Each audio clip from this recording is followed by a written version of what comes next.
Business शुरू किया सचिन ने।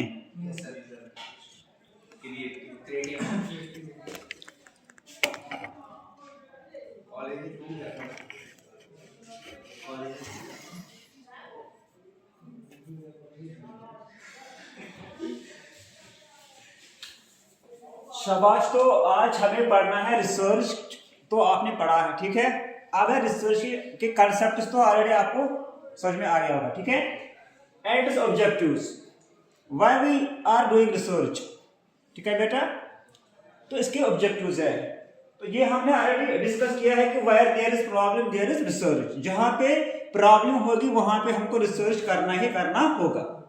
तो हम रिसर्च करते हैं इसलिए है ताकि जो हमें प्रॉब्लम दिखती है, चाहे in terms of medical field, in terms of agriculture, horticulture, ठीक है, या इन टर्म्स ऑफ सोसाइटी, जहां पर भी हमें लगता है कि प्रॉब्लम है वहां पर हम रिसर्च कर देते हैं। रिसर्च हम क्यों करते हैं? ताकि हम जो हम प्रॉब्लम फेस करते हैं उस प्रॉब्लम को हम सोल्यूशन निकालें। And this solution should be, it must be valid. और इस सोल्यूशन से हमें फिर सोसाइटी में क्या हो जाएगा, बेनिफिट मिलेगी, ठीक है। तो बेटा ये तो कंसेप्ट ऑफ रिसर्च तो हो गया, ठीक है। तो रिसर्च अब यहां पर देखो रिसर्च क्या होता है। First of all you have to define the problem. Sir we are facing shortage in the college, this is a research problem. अब इस पे हमें काम करना होगा। Why you are facing the shortage in a year, ये आपका एक रिसर्च क्वेश्चन है। उस रिसर्च क्वेश्चन को हम रिसर्च प्रॉब्लम भी बोलते हैं। उसके लिए हम क्या करना है, उसके लिए हमें क्या करना है बेटा, उसके लिए सोल्यूशन ढूंढना पड़ेगा। उस सोल्यूशन को हम कहते हैं रिसर्च, ठीक है। अच्छा ये तो इजी नहीं होता है, उसके इसके लिए हमें टाइम देना है, पढ़ना है, देखना है कि बच्चे अगर कॉलेज में आते हैं तो फिर ये कहाँ पे जाते हैं घूमने के लिए। तो इसके लिए you have to take about 1 month 2 month, how long, because it is based sometimes on the time.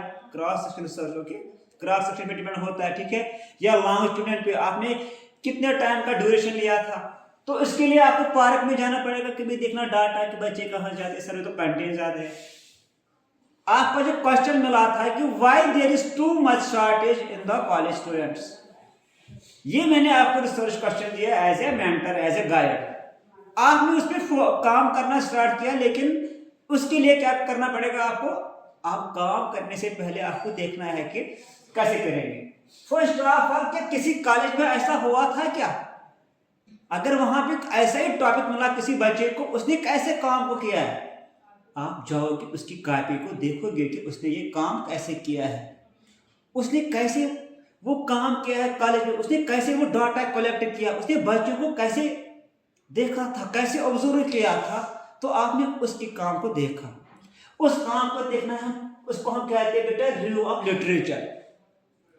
उसने कैसे मेथड यूज किए हैं, उसने कैसा डिजाइन किया है अपने काम को, उसने कितने बच्चों को पार्क में देखा है, फिर उसने टेबल कैसे बनाए, क्या इस कॉलेज के अलावा किसी और कॉलेज ने इस पे काम किया है, क्या जम्मू में काम किया है, कश्मीर में काम किया है, उनके क्या रिजल्ट्स आए, उसने कैसे टेबल्स बनाए थे, उसने डाटा कैसे लिया था, उसको हम कहते हैं रिव्यू ऑफ लिटरेचर। और इसके बेस पे आपको ये आइडिया मिलता है कि आप ये काम तो ये तो इजी है, क्योंकि जो रिव्यू ऑफ लिटरेचर में आपने देखा आपको यहाँ से एक आइडिया मिलता है, अरे ये तो इजी काम है, मुझे लगा ये तो बहुत बोरिंग काम है।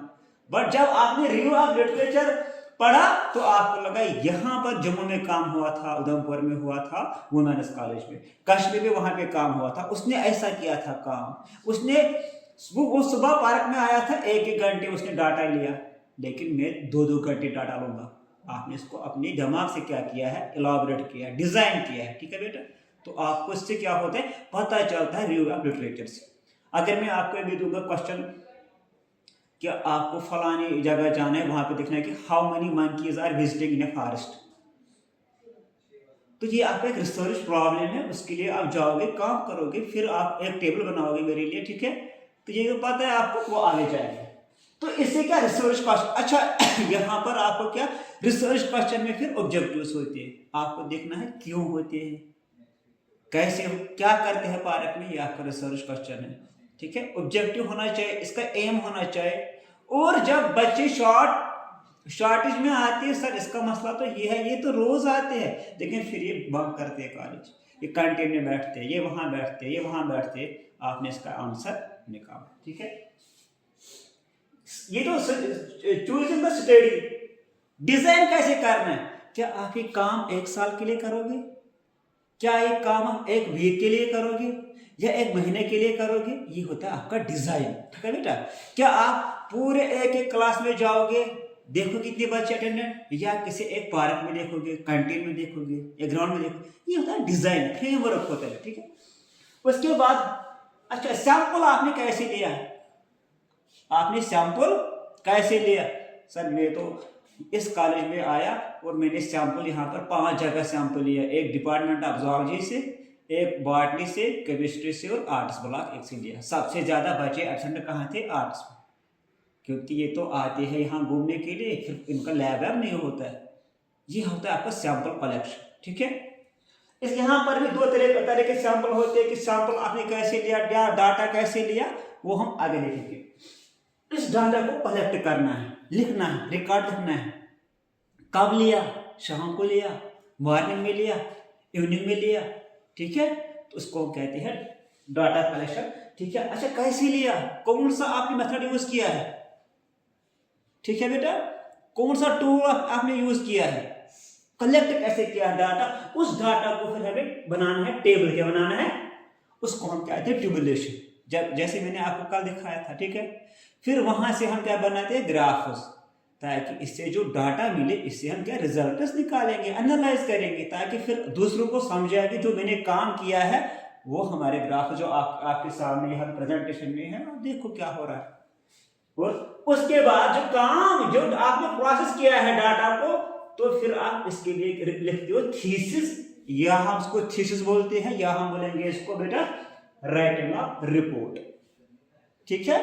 ये ओवरऑल क्या आपने किया, रिसर्च किया, ठीक है। तो ये पिछला टाइप्स ऑफ रिसर्च तो मैंने बोला आपको, फंडामेंटल रिसर्च, उसको हम कहते हैं प्योर रिसर्च भी, क्या कहते हैं, प्योर रिसर्च भी। ये तो ऑलरेडी हुआ था ना, शाबाश। तो रिसर्च के टाइप्स हमने पूरे खत्म किए थे। अब यहां पर जो आपको ये थोड़ा आपको कंफ्यूजन लगा था, कौन सा वाला था वो,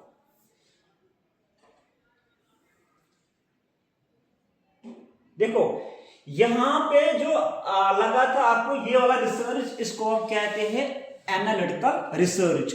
ये क्या होता है, ये वो रिसर्च होता है बेटा जहां पर रिसर्चर एनालाइज करता है। यही example, why students remaining absent in the college campus, वहां तो आते हैं घर से, तो आपने इस पर एनालाइज किया है, काम करना शुरू किया है, ठीक है। आपने इसको इंटरैक्ट किया, आपने डाटा कलेक्ट कर करके, डाटा आपने कलेक्ट किया है, पार्क का डाटा, कंटेन आप गए वहां पे अपने डाटा कलेक्ट किया, ठीक है। फिर आपने वहां देखा ग्राउंड में, वहां तो डाटा कलेक्ट किया, ठीक है।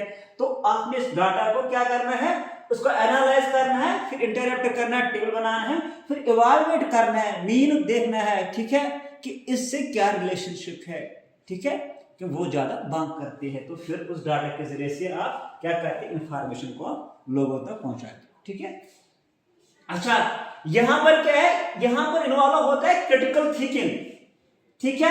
हम यहां पर लॉजिक रीजन देते हैं, ठीक है, लॉजिकल रीजन देते, साइंटिफिक रीजन देते हैं, साइंटिफिक इंटरप्शन हम यहां पर देते हैं बेटा। तो इट गोज बियॉन्ड डिस्क्रिप्शन, एक होता है डिस्क्रिप्शन देना, लेकिन ये डिस्क्रिप्शन भी यहां पर देते हैं, और दूसरा कि हम इसको प्रूव करके देते with the help of practicals, with the help of शाबाश observation as well as practicals. यहां पर ये हम कहते हैं व्हाई, कैसे हुआ, हाउ, व्हाट रिलेशनशिप एग्जिस्ट्स, यानी इन दोनों में क्या क्या रिलेशनशिप है। शाबाश। अगर यहां पर मैं दिखाऊंगा आपको, ठीक है, किसी ने बोला था जो माउस है, ठीक है, या यहां पर मैं बोलूंगा यहां पर एक बेड़ है, बेड़ में मतलब जो इसके जो मेमोरी ग्लैंड्स है, इसमें क्या निकलती है, पिंपल्स निकलते हैं। एक वायरस है जो इस बीमारी को इरेडिकेट करता है, लेकिन इसने क्या सिर्फ डिस्क्रिप्शन में बोला है, लेकिन उसने इसको प्रैक्टिकली प्रूव नहीं करके दिया।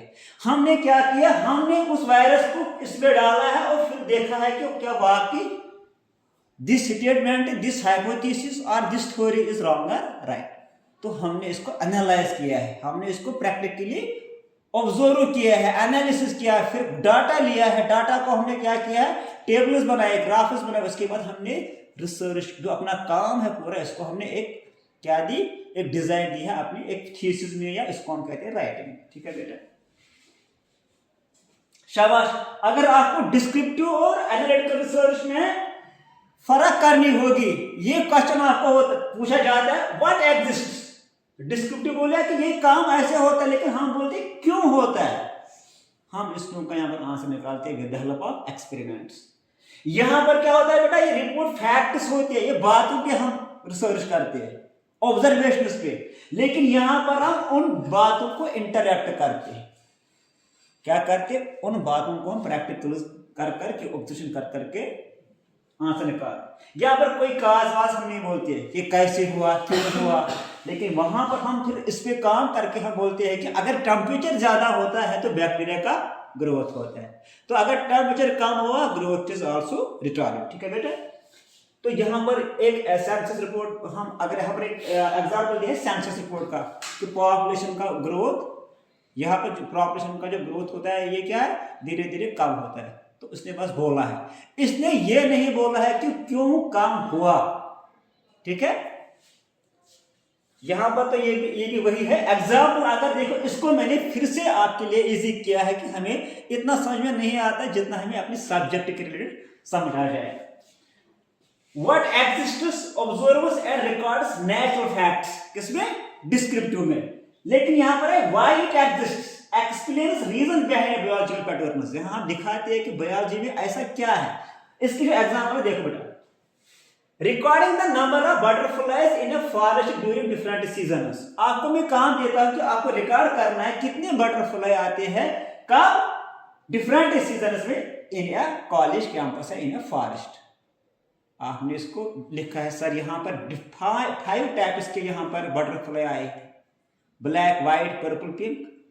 लेकिन वो वाला कहता है मैं इसको प्रूव करके क्यों आती है, explaining how these morphological features, यहाँ पे analysing why butterfly population increases in summer, temperature, nectar. यहाँ पर जवाब देता है कि यहाँ पर ये क्यों आते हैं, क्यों ये सबसे ज्यादा समर में आते हैं, क्योंकि उनका जो टेम्परेचर है उनके लिए क्या है, फिजिबल है, क्या है, एडाप्टेबल टेम्परेचर होता है। या दूसरा क्वेश्चन बेटा है, describe morphological features of newly found fishes. मैंने कोई फिश यहां से फाउंड किया किसी पानी में, आपको मॉर्फोलॉजी के एक्सटर्नल कैरेक्टर को देख के बोलना है कि इसमें कौन कौन से फीचर्स। लेकिन दूसरा आ जाएगा, वो कहेगा इसमें जो इंटरनल बोनस है वो कार्टिलेजिनस है, क्योंकि यहां पर जो पानी है वो मैरीन वाटर है। ठीक है बेटा, तो ये तो हो गया। हाँ, अब यहां पर मैंने आपके लिए ये तो रिपीट किया है फिर से। ठीक है, fundamental research versus applied research. ठीक है बेटा, यहां पर हम गेन करते हैं नॉलेज को, वही जैसे डिस्क्रिप्टिव रिसर्च में हमने किया था। अप्लाइड में क्या किया, यहां पर हमें सिर्फ बातों से नहीं निकलेगा, हमें काम भी करना पड़ेगा, उसके लिए प्रूव करना पड़ेगा। ठीक है, अप्लाई करना पड़ेगा। यहां पर क्या होता है, नो इमीडिएट यूज, हम इसको जल्दी यूज नहीं करते कि यहां पर इमीडिएट यूज करते हैं। ठीक है, अच्छा, यहां पर क्यूरियोसिटी होती है, लेकिन यहां पर हमें इस प्रॉब्लम को आंसर निकालना ही पड़ेगा। ठीक है, देखो बेटा, यहां पर देखो, इस फंडामेंटल रिसर्च को हम कहते हैं प्योर या बेसिक रिसर्च, वही डिस्क्रिप्टिव वाला। ठीक है, यहां पर थ्योरी के बेस पर होता है, यहां पर कोई प्रैक्टिकल काम हम नहीं करते। लेकिन अप्लाइड में हम क्या करते हैं, इसको हम इसलिए कहते हैं practical research, to solve a specific practical problem using scientific knowledge.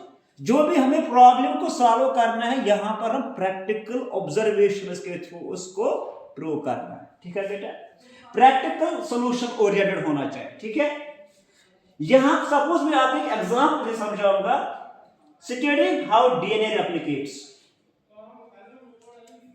Developing a DNA based force test. यहां पर हमने स्टडी किया कि डीएनए रेप्लिकेट कैसे होता है, और यहां पर हमें क्या करना है, यहां पर हमें बोलना है, दिखाना है कि आपको वो ये development DNA based forcing test आपने बोला है यहाँ पर फंडामेंटल में जो डीएनए ये रेप्लिकेट कैसे होता है, लेकिन आपने उसी रेप्लिकेट को फायदा उठाया, एनालिसिस की, जो लगता है किसमें, डीएनए फिंगरप्रिंटिंग में जो भी क्राइम्स होते हैं वहां पर हमने इस रिसर्च को एनालिसिस किया और उसी के बेस पे हम इतने सारे टेस्ट्स कर देंगे। यहां पर आप बोलते हो कि जब हाइपोथैलेमस से रेस्पॉन्स आता है किसमें बेटा, पिट्यूटरी ग्लैंड को, पिट्यूटरी ग्लैंड रेस्पॉन्स ये स्टिमुलस करता है लिवर को, लिवर करता है पैनक्रियास को, वो रिलीज करता है इंसुलिन एंड ग्लूकोगा। तो इससे हमारी बॉडी में क्या होता है बेटा, ग्लूकोज लेवल मेंटेन होती है। हम जानते हैं बेटा कि शाबाश, जब भी हमारी बॉडी में ग्लूकोज लेवल राइज होती है, शाबाश, उस कंडीशन को हम क्या कहते हैं, हाइपरग्लाइसीमिया, ये कहते हैं। When the glucose level rises in the blood sugar, in the bloodstream, this condition is called as hyperglycemia. It means that कि जो हमारा जो पैनक्रियास है वह यहां से इंसुलिन सेक्रेट कम होता है। क्या होता है, क्योंकि इंसुलिन का काम ही होता है उस ग्लूकोज लेवल को मेंटेन करना। अगर हमारी बॉडी में क्या हुआ, जो हमारी बॉडी के अंदर ब्लड स्ट्रीम है, अगर इसमें ग्लूकोज कम हुआ उसको हम कहते हैं बेटा क्या, हाइपोग्लाइसीमिया, हाइपोग्लाइसीमिया।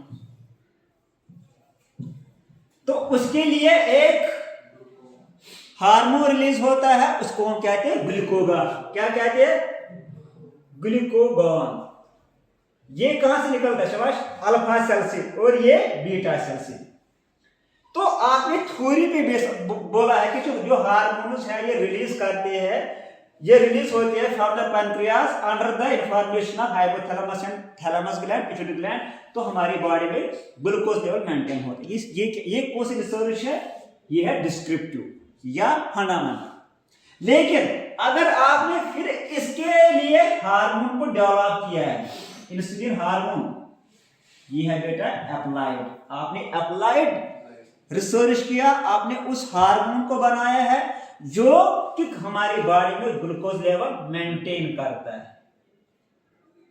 ठीक है बेटा, तो आपने प्रूव करके दिखाया कि जो इंसुलिन है यही मेंटेन करता है glucose level in our body. अब है बेटा क्वालिटेटिव एंड क्वालिटेटिव रिसर्च।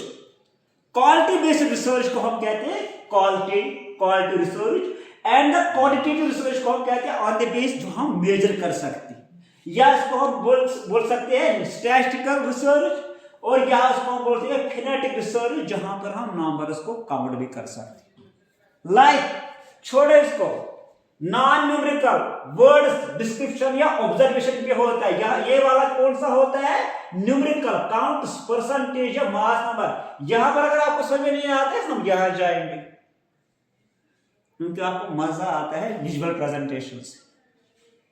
यहां पर माइकी जो है बेटा, ये केला कैसे खाता है, बनाना ईटिंग बिहेवियर को हमें सुनिश्चित करना है कि बनाना ये कैसे खाता है, इसका एग्रेशन कैसे होता है ग्रुप के साथ। ठीक है, या अगर यहां पर बनाना है, बनाना खाता है, क्या ये इसको पील ऑफ करता है कि नहीं करता है, पील ऑफ होता है, छिलका उठाता है नहीं उठाता है, या ये कैसे रहता है, ये क्या एग्रेशन जो एग्रीगेट में रहता है। ये यहां पर कुछ कैरेक्टर्स बेटा है जो हम मेजर नहीं कर सकते हैं इन टर्म्स ऑफ नंबर्स। उस ऑब्जर्वेशन को, उस रिसर्च को हम कहते हैं क्वालिटेटिव रिसर्च। क्या कहते हैं, क्वालिटेटिव रिसर्च। अब देखो इसी मायके पे हम दूसरा रिसर्च करेंगे, हम देखेंगे how many bones are present in his और हैंड। जो इसका फीट है, फीट में कितने बोन्स है, कितने फेनोजेनस है इसके हाथ में, इसको हम फीट से बोलते हैं। कितने टार्सल्स है, कितने मेटाटार्सल्स है, ठीक है, नंबर ऑफ टार्सल मेटाटार्सल को हमने क्या किया, यहां पर हमने उस कैरेक्टर को, उस ट्रेड को हमने क्या किया है, उस डाटा को हमने काउंट किया है। यहां पर जो हमने रिसर्च की बेटा, देखो ये दिखा रहा है बेटा, आई हैव 10।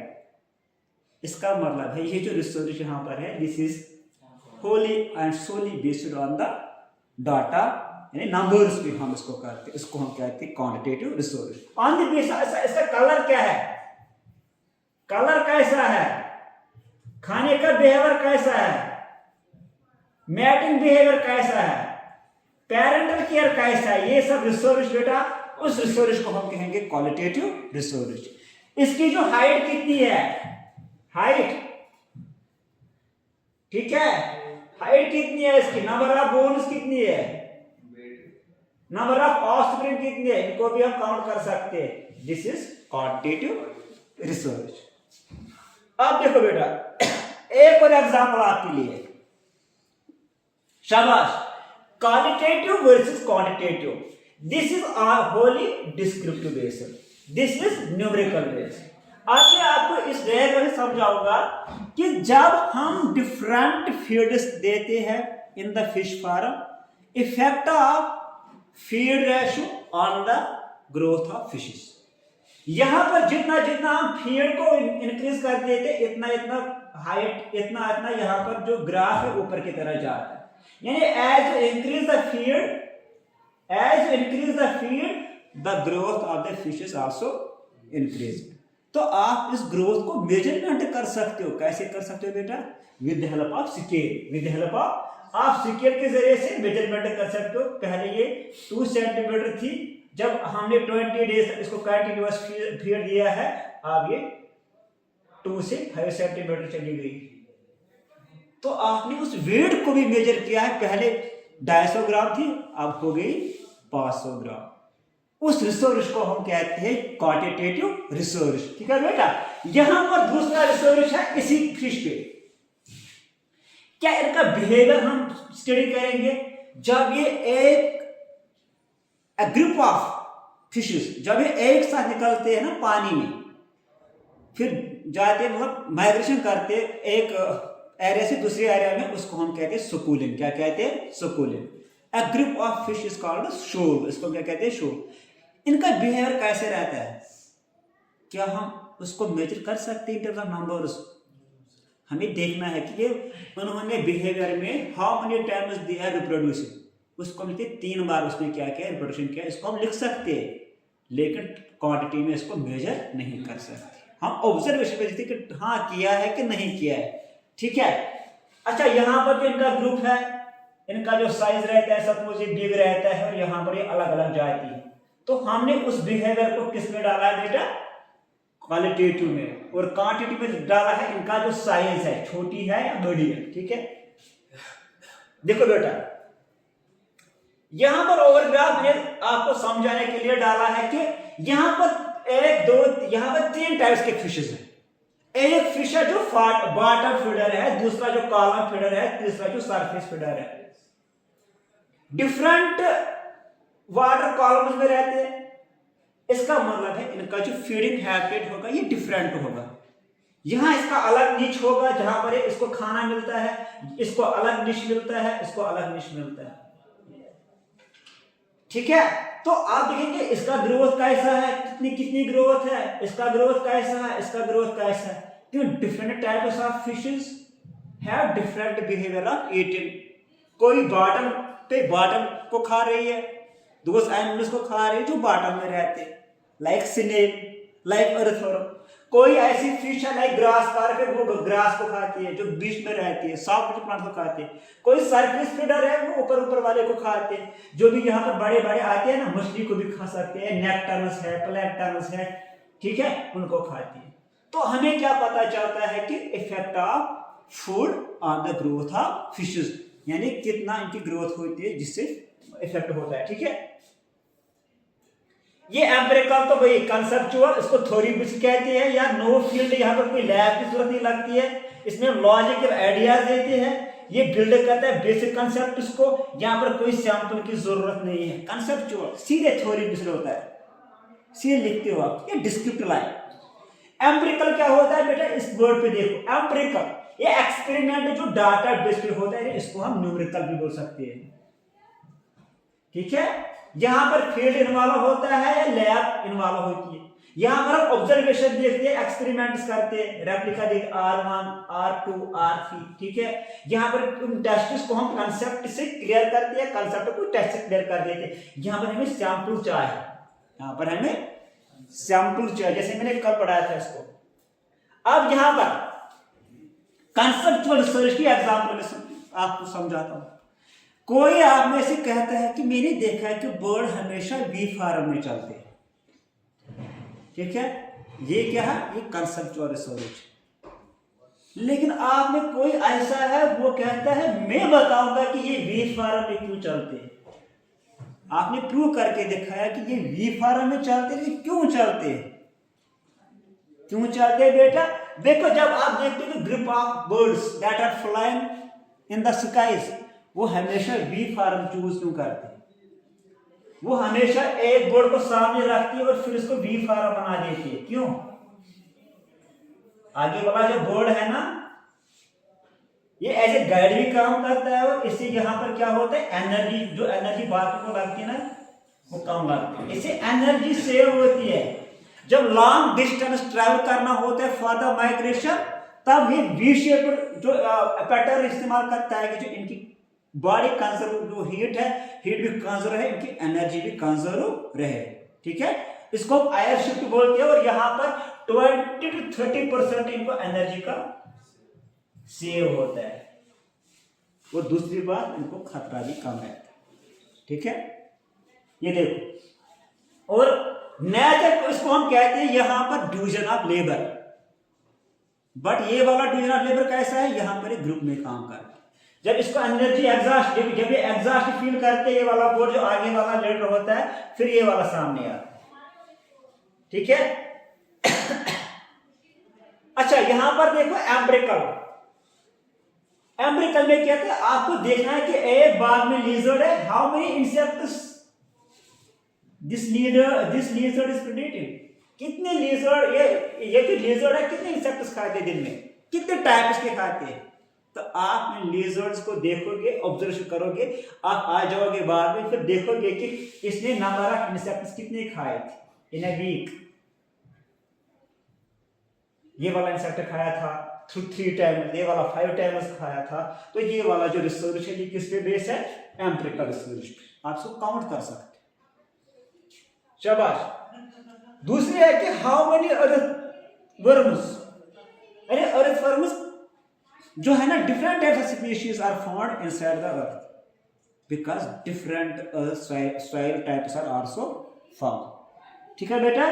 तो यहां पर जो ईसिनिया फिटिडिडा है, ठीक है, ईसिनिया फिटिडिडा ये अर्थवर्म है, ये ज्यादा कहां पे पाई जाती है, लोमी सैल्स पे, या जो वो सैल्स जो हाईली ऑर्गेनिक रिच सैल्स। तो यहां पर ये इस फिग से हमें पता चलता है कि इसने कितने इंसेक्ट्स खाए हैं, तो आप इनको काउंट कर सकते हैं, count, you can count that, ठीक है बेटा। अब हमें आया है रिसर्च मेथोडोलॉजी।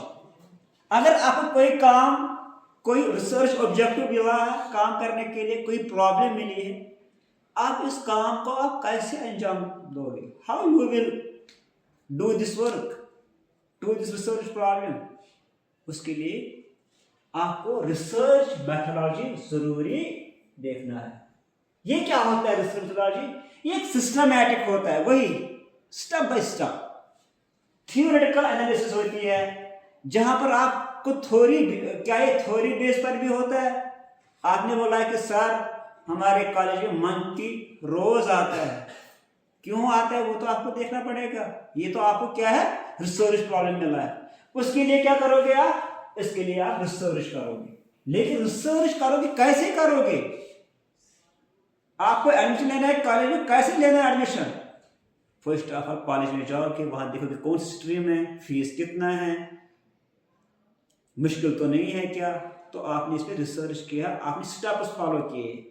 यही नहीं आपने पैसा उड़ाया किसी और को दे जाए मेरा एडमिशन करो, नहीं, आप कॉलेज आए। इसीलिए क्या होता है बेटा, यहाँ पर एक्सप्लेन किया जाता है how a research study designed, हम इसको डिजाइन कैसे करते हैं, कैसे कंडक्ट करते हैं, कैसे उस डाटा को एनालाइज करते हैं, कैसे टेबल बनाते हैं, कैसे हम इसको और जो रिसर्च प्रॉब्लम है ये तो वैलिड होना चाहिए। कोई ऐसा काम नहीं जो फजूल काम है जिस पर हम अपना टाइम भी वेस्ट कर रहे हैं, जिसकी हमें ज़रूरत नहीं उस सोसाइटी में। हमें वो टॉपिक चूज करना होता है जिससे फायदा मिले। वो टॉपिक नहीं, अगर ऑलरेडी मनोहर ने काम किया, इशफाक सर क्यों करेगा इस पे काम, है ना। तो जो टॉपिक होना चाहिए वो क्या होना चाहिए, वो वैलिड होना चाहिए।